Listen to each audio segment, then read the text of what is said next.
नमस्कार विद्यार्थियों, आप सभी का मेरे डिजिटल ऑनलाइन प्लेटफॉर्म जिसका नाम है इंग्लिश विद RJ03 में आपका स्वागत है। आप स्क्रीन पे देख पा रहे हो, हम LDC बैच 2026 की प्रिपरेशन कर रहे हैं और उसके हमने कुछ टॉपिक देखे थे। आज बेसिक्स को आगे बढ़ाते हुए हमने पिछली क्लास में नाउन के बारे में पढ़ा था कि any naming word is a noun, noun होता है, और नाउन के कुछ काइंड्स देखे थे। उसके अलावा हमारे कुछ नाउन्स के बारे में और डिटेलिंग बाकी रह गई थी। आइए हम इसको देखते हैं।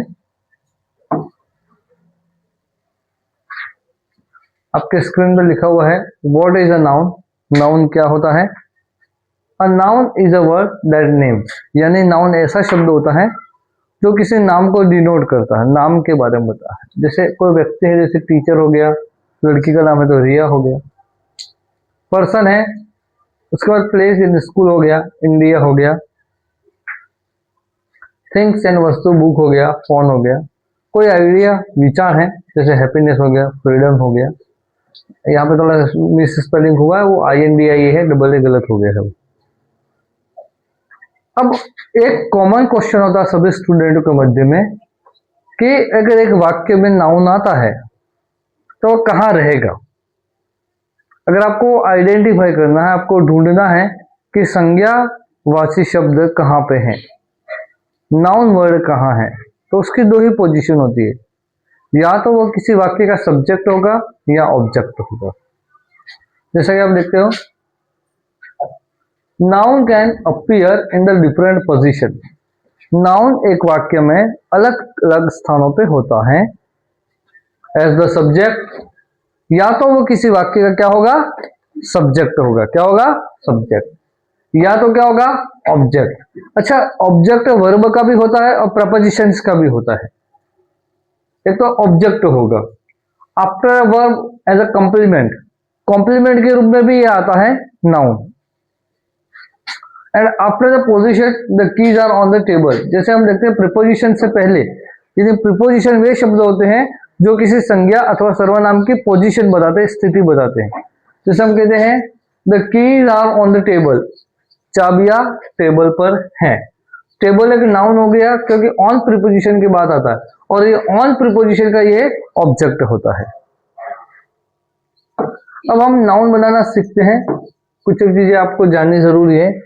Making the noun from the verb, you can turn verb into a noun, यानी एक वर्ब को, एक क्रिया को भी आप नाउन के रूप में बदल सकते हैं। जैसे टीच, टीच यानी पढ़ाना होता है, उससे बना क्या बना?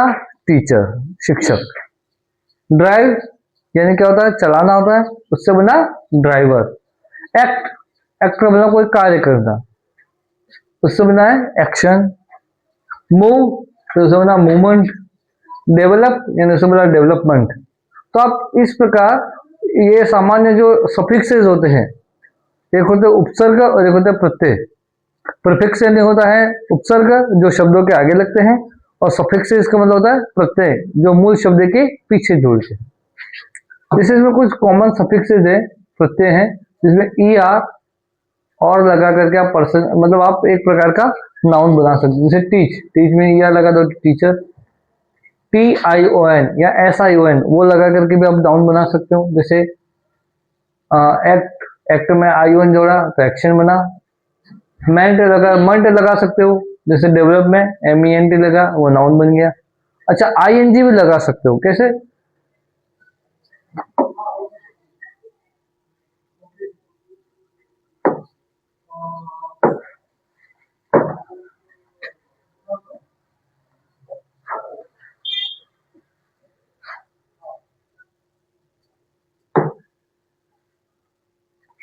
जैसे आप देखते हो वॉक, वॉक एक वर्ब है। क्या है? वॉक। अब इसमें हमको जोड़ना है IN और G, तो इसको जोड़ने से बनता है वॉकिंग। अब ये है एक प्रकार की वर्ब है, यह आपके सामने वर्ब है। हम उसका प्रयोग ऐसे नाउन करेंगे। जैसे walking is good for health. चलना स्वास्थ्य के लिए अच्छा होता है। चलना स्वास्थ्य के लिए अच्छा होता है। तो यहाँ पे चलना वॉक प्लस आईएनजी एक सब्जेक्ट का काम कर रही है ना, कोई आईएनजी फॉर्म है वह सब्जेक्ट का काम कर रही है।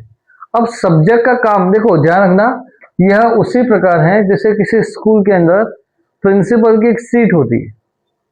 प्रिंसिपल की एक सीट होती है, कोई भी व्यक्ति हो वह उस पर बैठेगा तो ऑटोमेटिक क्या बन जाएगा, प्रिंसिपल बन जाएगा, है ना, चाहे वो मेल हो चाहे फीमेल हो, पुरुष हो या महिला हो।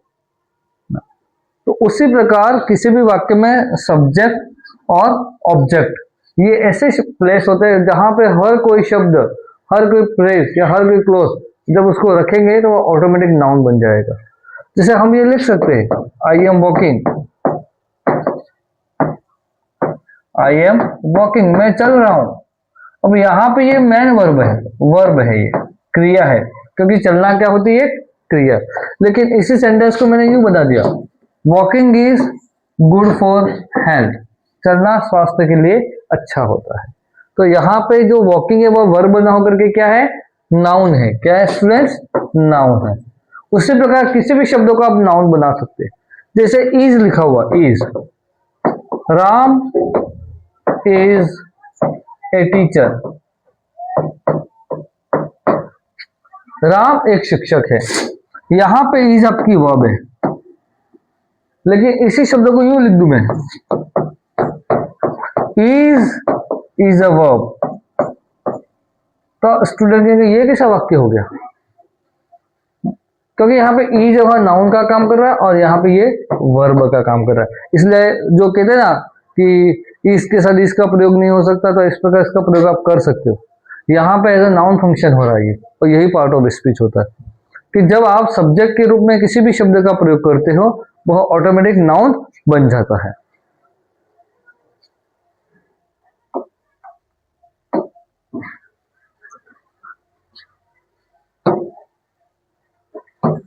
कुछ नाउन एडजेक्टिव से बनते हैं। एडजेक्टिव का मतलब वे शब्द जो किसी संज्ञा अथवा सर्वनाम की विशेषता बताते हैं। विशेषण कहते हैं हिंदी में वे शब्द जो संज्ञा अथवा सर्वनाम की विशेषता बताते हैं, उन्हें हम क्या कहते हैं, विशेषण कहते हैं। और उन्हीं एडजेक्टिव से हम क्या बना सकते हैं, नाउन बना सकते हैं। जैसे हैप्पी, आई एम हैप्पी, मैं प्रसन्न हूं, मैं खुश हूं। तो मैं अपने बारे में बता रहा हूं, मैं हूं लेकिन क्या हूं, कैसा हूं, खुश हूं, वो एडजेक्टिव हो गया। हैप्पी से बनता है हैप्पीनेस, काइंड से बनता है काइंडनेस, डार्क से डार्कनेस, स्ट्रॉन्ग, स्ट्रॉन्ग का मतलब मजबूत, यह आदमी स्ट्रॉन्ग है, उस आदमी की विशेषता, स्ट्रॉन्ग मैन, स्ट्रॉन्ग वीमन। उससे बनता है स्ट्रेंथ, ताकत, ताकतवर और ताकत, इसका मतलब ये होता है। वीक यानी कमजोर होता है, और वीकनेस यानी कमजोरी। तो वो कमजोर मतलब होना, किसी व्यक्ति का कमजोर होना उसके स्टेट ऑफ बीइंग को बताता है, अवस्था को बताता है कि वह व्यक्ति है लेकिन कैसा है, कमजोर है। लेकिन कमजोरी को आप देख सकते हो, नहीं देख सकते हो, उसके लक्षण देख सकते हो। तो कमजोरी संज्ञा है और कमजोर विशेषण होता है। अब कुछ सफिक्सेस होते हैं, प्रत्यय होते हैं, जिसमें एन लगा दो तो वह नाउन बन जाते हैं। जैसे हैप्पी, हैप्पी में वाई को हटा करके एन लगाया तो हैप्पीनेस। उसके बाद होता है क्वालिटी, जो आई टी वाई लगा सकते हैं, जैसे एक्टिविटी, टी एच लगा दो, स्ट्रॉन्ग तो स्ट्रेंथ। इस प्रकार के कॉमन एडजेक्टिव होते हैं। देखो हम कुछ एग्जांपल देते हैं सेंटेंस में, जैसे वर्ब है और इससे नाउन बनता है। ही डिसाइडेड क्विकली, उसने जल्दी फैसला लिया। फैसला लेना, डिसीजन लेना, उसको बोलते हैं डिसाइडेड, उसने तय किया, जल्दी तय किया। यहाँ पे जो डिसाइडेड वर्ड है वह वर्ब है, और उससे बनता है डिसीजन। डिसीजन का मतलब निर्णय, डिसीजन का मतलब क्या होता है, निर्णय। कुछ एडजेक्टिव है, उससे क्या नाम होता है, जैसे शी इज काइंड, वह दयालु है। तो काइंड अपने आप एक एडजेक्टिव वर्ड है। हर काइंडनेस इज अप्रिशिएटेड, तो काइंड से क्या बना, काइंडनेस, वो नाउन हो गया, संज्ञा हो गया। Simple trick to identify noun, noun को कैसे जानने। Can I put a an and the before it, can I make it plural, yes. कभी कभी क्या होता है कि जितने भी संज्ञावाची शब्द होंगे उनके आगे आर्टिकल का प्रयोग होगा या कोई ना कोई एडजेक्टिव का प्रयोग होगा। आर्टिकल आपको पता है कौन कौन से, ए और एन और दी, है ना। जैसे अ बुक, तो आपको पता है बुक के आगे क्या गया, बुक क्या गया ए, तो एक ये बन गया नाउन।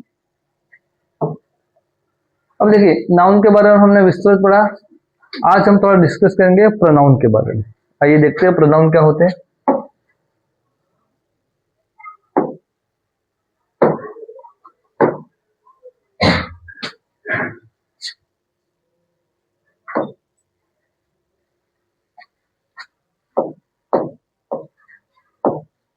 प्रोनाउन हिंदी में क्या कहेंगे इसको, सर्वनाम।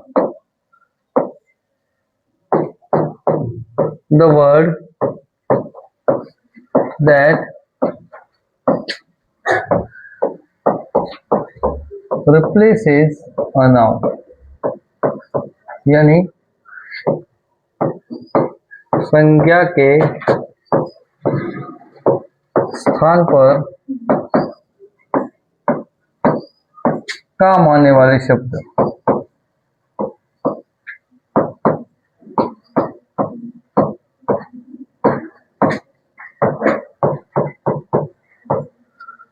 वे शब्द जो संज्ञा के बदले काम आते हैं उन्हें हम सर्वनाम कहते हैं। जैसे हम कह सकते हैं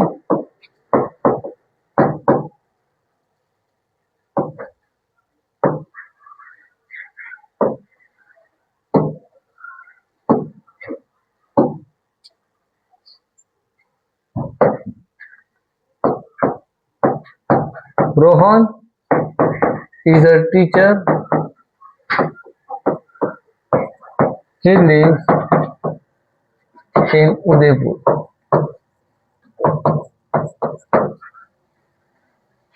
Rohan is a teacher, he lives in Udaipur. Rohan एक अध्यापक है, वह उदयपुर में रहता है।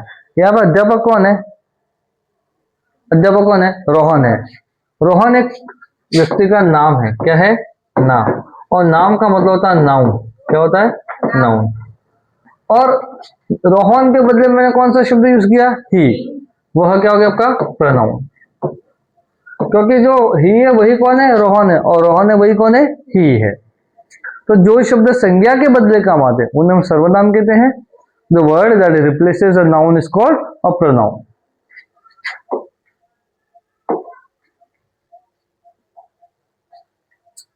प्रोनाउन सर्वनाम क्या होता है, वह शब्द जो संज्ञा की जगह पर इस्तेमाल होता है या उपयोग में होता है। जैसे example, Riya is a girl, she is happy. Riya is a girl, she is happy. Riya एक लड़की है, वह खुश है। खुश है कौन है, रिया ही खुश है, लेकिन मैंने रिया के नाम को रिपीट न कर दो, उसके स्थान पे क्या प्रयोग किया, शी, तो शी प्रोनाउन हो गया। रिया नाउन है, शी प्रोनाउन है। उसी प्रकार प्रोनाउन के प्रकार होते कुछ, ये बहुत जानना जरूरी होता है। एक होता पर्सनल प्रोनाउन, मैं क्या करके सबको डिस्क्रिप्टिव करूंगा, डिस्क्रिप्शन करूंगा इसका, एक बार इसको आप ऊपर ऊपर देख ले। प्रोनाउन के प्रकार, उसमें आता पर्सनल प्रोनाउन जिसके अंदर पुरुषवाचक सर्वनाम होता है ना, जिसके अंदर I, we, you, they, he, she, it, वो होते हैं सारी चीजें। उसके बाद होता है पजेसिव प्रोनाउन। पजेसिव प्रोनाउन मतलब होता है जो पोजेशन यानी स्वामित्व या अधिकार को बताते हैं। तीसरा रिफ्लेक्सिव प्रोनाउन। रिफ्लेक्सिव प्रोनाउन का मतलब होता है वे शब्द होते हैं जो किसी एक्शन को करते हैं और उसका प्रभाव लौट करके सब्जेक्ट पे ही आता है। डेमोन्स्ट्रेटिव प्रोनाउन जो प्रदर्शन का काम करते हैं, दिखाने का काम करते हैं। इसमें चार ही होते हैं, दिस, दैट, दीज और दोज, ये चार होते हैं। इंटरोगेटिव प्रोनाउन, इसमें व्हाट, व्हिच, हु, हुज, हुम, ये पांच ही होते हैं। रिलेटिव प्रोनाउन जो संबंध सूचक होते हैं, जो वाक्य को जोड़ने का काम करते हैं, उसमें है हु, व्हिच, दैट और हुज, ये चारों होते हैं। इनडेफिनेट प्रोनाउन ऐसे शब्द जो अनिश्चित व्यक्ति और वस्तु के स्थान पे काम होते हैं, जिसे हमें पता नहीं है कि कौन व्यक्ति है, कौन वस्तु, कौन स्थान है, बस उसकी जगह पे यूज होते हैं। अगला था distributive, each other, sorry, each, either और नाइदर, जो बांटने का काम करते हैं। उसके बाद रेसिप्रोकल प्रोनाउन जिसमें दो ही होते हैं, ईच अदर और वन अनदर, यही होते हैं।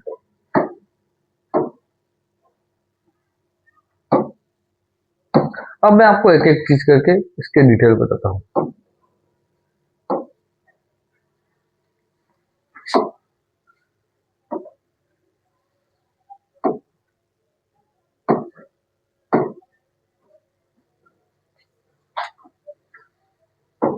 पहला आता है आपका पर्सनल प्रोनाउन।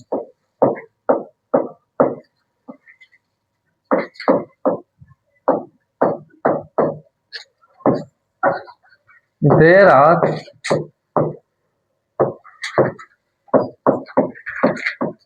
थ्री पर्सन, तीन पर्सन होते हैं, फर्स्ट पर्सन, सेकेंड पर्सन और थर्ड पर्सन। फर्स्ट पर्सन में आता हु स्पीक्स, जो बोलता है, उसमें आपके आएंगे आई और वी। सेकेंड पर्सन होता है यू, जिसको बोला जाता है होम स्पोकन।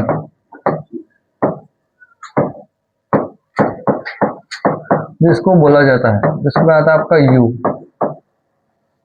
और अगर हम प्रोनाउन की बात कर रहे हैं तो अबाउट होम स्पोकन, जिसके बारे में कहा जाता है,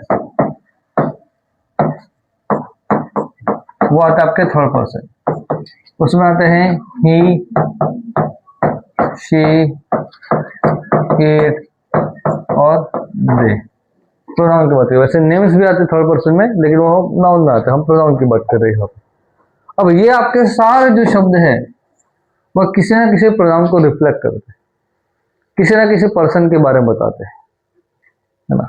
अब ये तो आपको एक ऊपरी ऊपरी जानकारी। अब इसमें दो तीन चीजें महत्वपूर्ण होते हैं। इनमें होते केसेस। क्या होते हैं? केसेस, जिसको केसेस इन प्रोनाउन,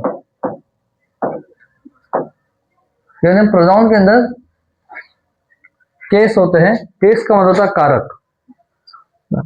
तीन केस होते हैं मेनली, नॉमिनेटिव केस,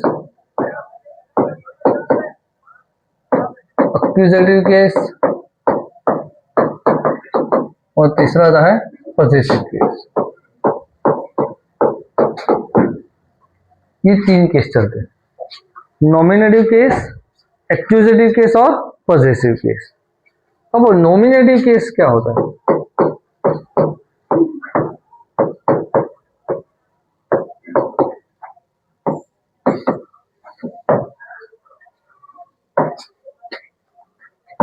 जब कोई प्रोनाउन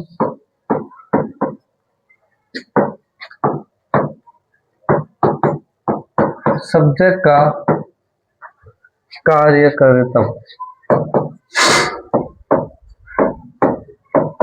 यानी जो कोई प्रोनाउन है जो आपके सामने भी लिखे, अगर वह सब्जेक्ट के स्थान पर है तो उनमें कौन सा केस होगा? नॉमिनेटिव केस होगा। जैसे आई ईट फूड, मैं खाना खाता हूं। यहाँ पे आई आपका सब्जेक्ट का काम कर रहा है, इसमें नॉमिनेटिव केस होगा।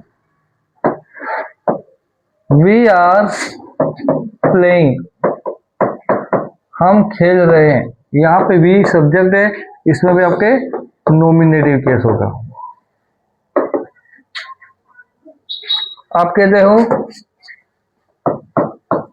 You are sleeping, you subject का काम कर रहा है, इसलिए इसमें नॉमिनेटिव केस हो गया।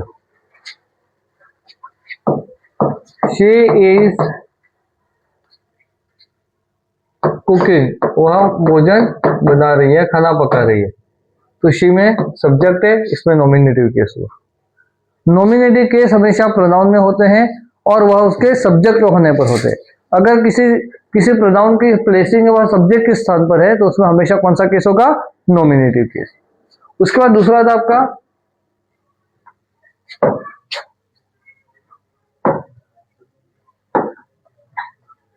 Accusative case. Accusative case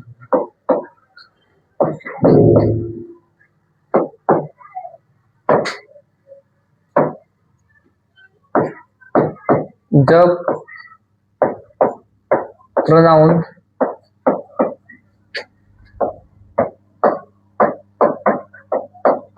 object का कार्य करे।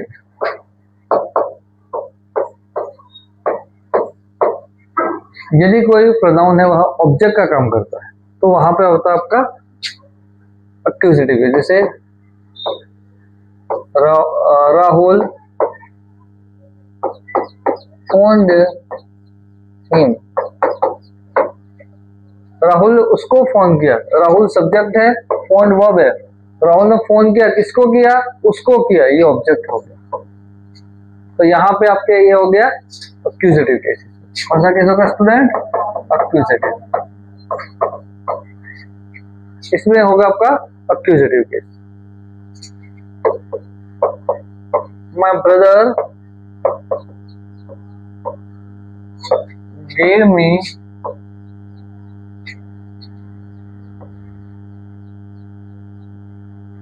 a book.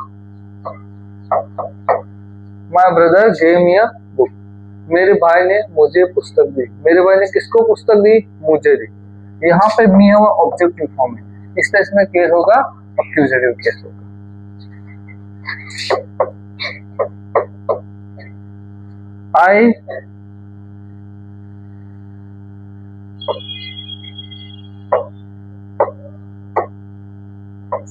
I